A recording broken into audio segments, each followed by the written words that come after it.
School boards are scrambling to get students back in class while parents digest the government's back-to-school plan. Tonight, we have more details as we press the education minister for answers, and he acknowledged there is a definite shift from trying to control COVID to accepting we have to live with it.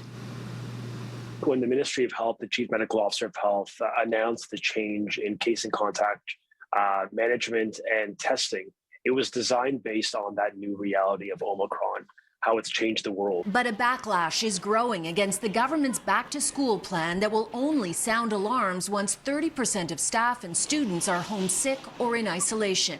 Peel Dufferin Catholic trustees, for example, sent this letter to the education minister expressing grave concern about the new COVID protocols, stating they are hearing daily from angry parents. It cites a lack of transparency and states reduced health and safety measures put, quote, students and staff at greater risk. Are you prepared to acknowledge and accept that kids and staff will get sick?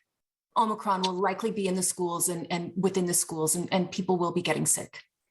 Look, we're providing every tool available to the government to reduce the risk. We recognize it's in the community. And so what we can do is reduce risk. The minister points to ventilation, stricter screening, masks, and rapid tests for staff and elementary students to help mitigate the risk.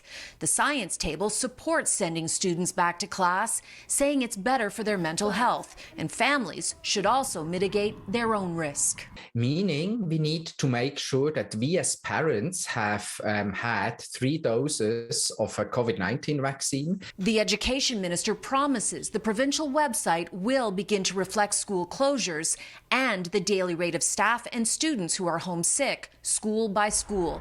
It will be up the week after students return to class. Less than 50% of elementary students are vaccinated.